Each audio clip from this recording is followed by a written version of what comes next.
ሰራተኛዋ አራት አቀባላቸው እየበሉ እየተሳሳቁ እያሉ እሷ ደግሞ እንዲፈላ ሳቃቸውን እየሰማች እንድትናደድ እንደሌለች ቆጥረዋት ስታናግራት እሷም ሳታይ እሱን እያየች ነው የምታወራው። ላይክ ዩ አር ናቲንግ ማለት ነው እያለቻት ሆን ብለው መሆኑን የምታውቁት መሄድ እየቻሉ የሚያከብርሽ ወንድማ ለአንቺ ያለው ፍቅር አልቆት ከሆነ የሚማግጠው ተደብቆሽ ነው የሚማግጠው።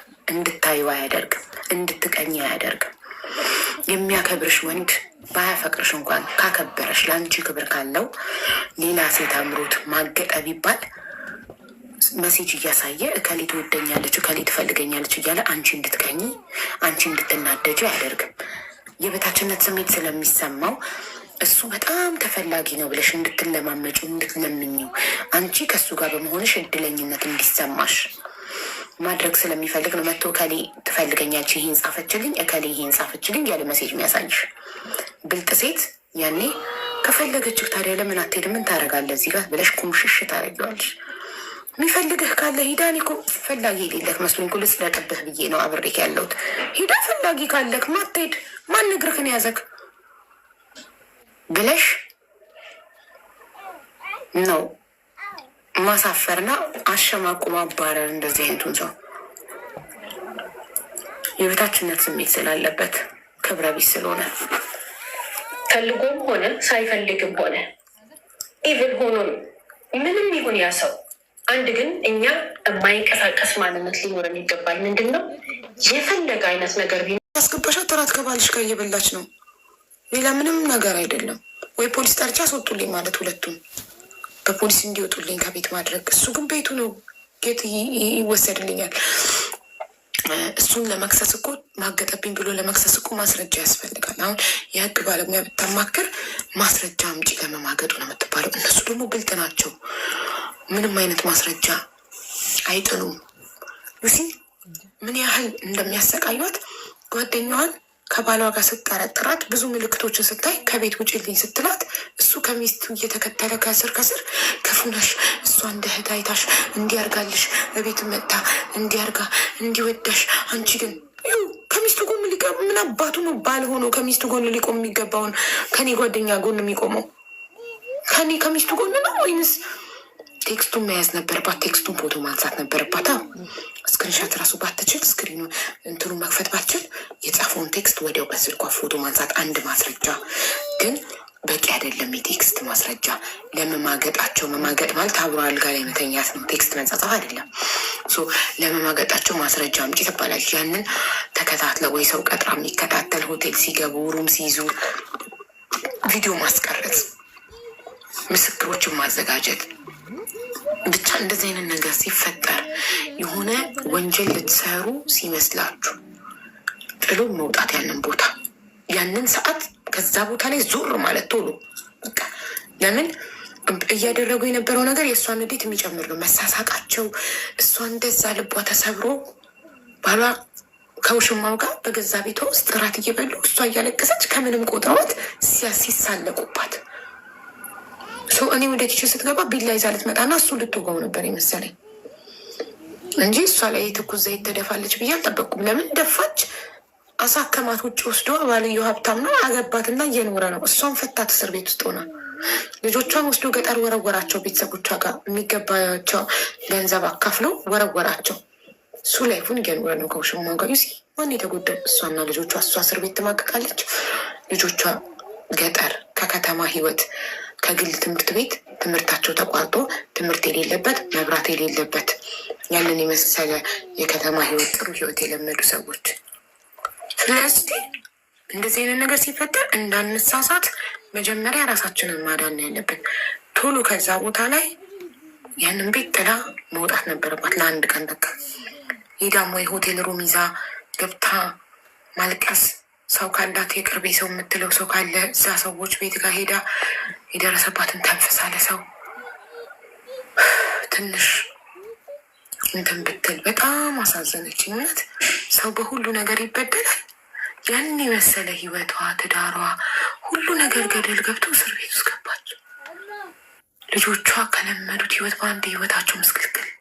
ሳይኮሎጂካሊ ምን ያህል እንደሚጎዱ፣ ስነ ልቦናቸው ምን ያህል እንደሚጎዳ አስባችሁታል? ልጆቹ ከማያውቁት ለዚህ ሁሉ ነገር ጥፋት የእናት ጥንቃቄ ያለማድረግ።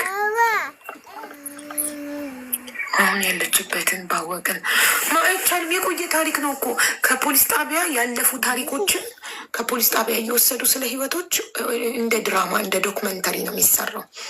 እነዛ ሰዎች ሞተው ሊሆን ይችላል፣ በህይወትም ሊኖሩ ይችላሉ። ስማቸው ተቀይሮ የሚኖሩበት ቦታ ተቀይሮ ምናምን ነው ታሪኩ የሚቀርበው። ትክክለኛው ሰዎቹ እንዲታወቁ አይፈለግም። ገባችሁ? ለምሳሌ የታሪኳ ባለቤት ሰናይት ከነበረ ስሟ እመቤት በሚል ይቀየራል። ሜሮን ከነበረ ቅድስት በሚል ይቀየራል። እንዳይታወቅ ማንነታቸው። የሚኖሩበት አካባቢ እኩዬ ከነበረ ልደታ ወይ አብነት ተብሎ ይቀየራል።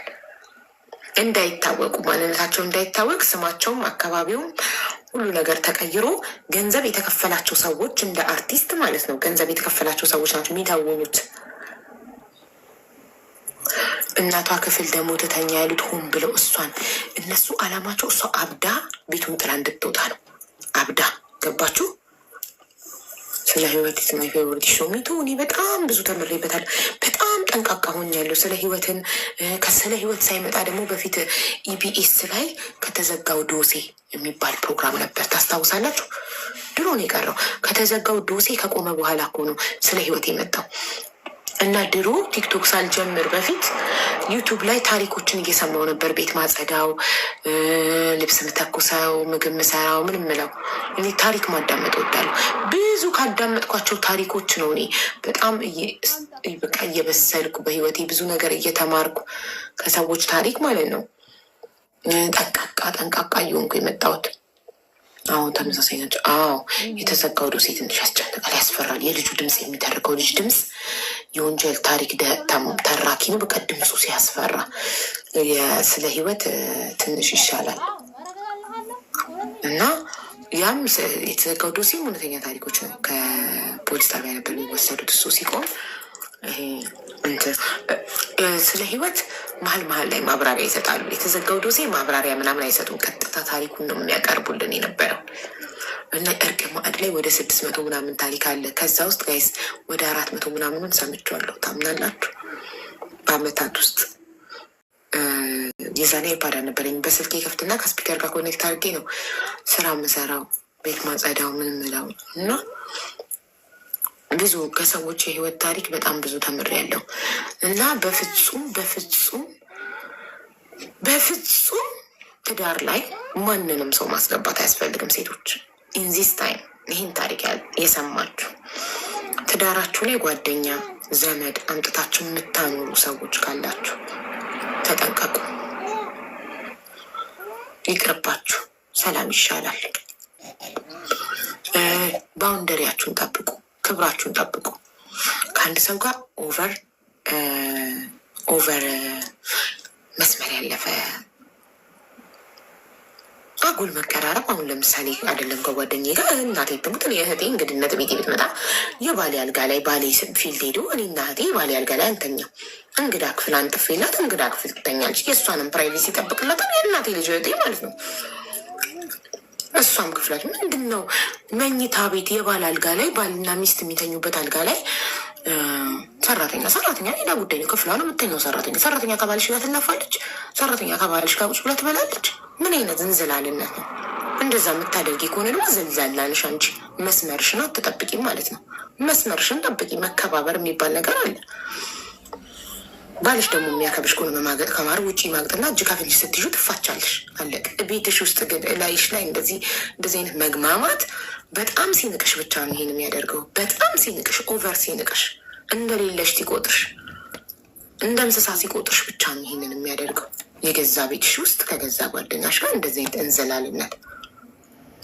አንቺ ባውንደሪሽን መስመርሽን የማታስጠብቂ ከሆነ አጉል ሰፋጣ ምንድን ነው ጓደኛ ከባሌ ጋር የሚያሰፋፍጣት የሚያላፋት እንትን የሚላት ነገር? እኔ ቁጭ ብዬ እነሱ የሚላፉት ምን የሚጠይቁ ንቀት እኮ ነው። ሁለቱም ንቀውኛል ማለት እኮ ነው። እነሱ የሚንቁኝ ደግሞ እኔ ራሴን ስንቅ ነው።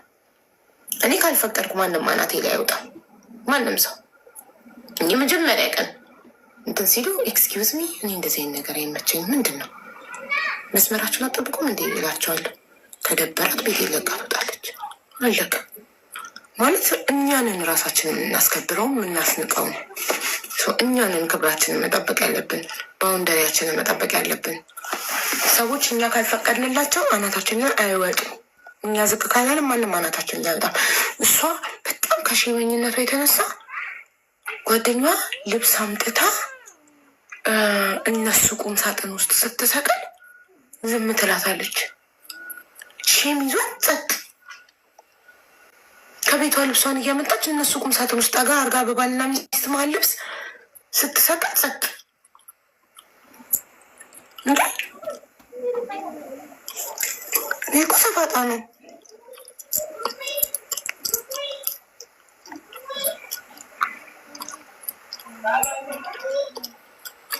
እናትና አባቴም ቢሆኑ እንዳንቺን የማደርገው ጎበዝ ባውንደሪ። ባለትዳር ከሆናችሁ ላጤ ጓደኛ አለው። ላጤም ባትሆን ባለትዳርም ብትሆን መማገጥ ከፈለጉ ባልሽና ጓደኛሽ፣ እሷም ባሏ ላይ ትማግጣለች፣ ባልሽም አንቺ ላይ ይማግጣል። ከተፈላለጉ ይማግጣሉ። ይሄ የባለትዳርነት የሲንግልነት ጉዳይ አይደለም። ወንድ ልጅ ከመማገጥ ልታድኟችም፣ ግን አትሊስት ያክብርሽ ነው። ከቤት ውስጥ አንድ ላይ ሆናችሁ ከሰራተኛ ጋር ከዘመድ ጋር ከጓደኛ ጋር ይሄ አንቺ ቤት ውስጥ የምታሳየው ግዴለሽነት ወይም ክብርሽን ራሱ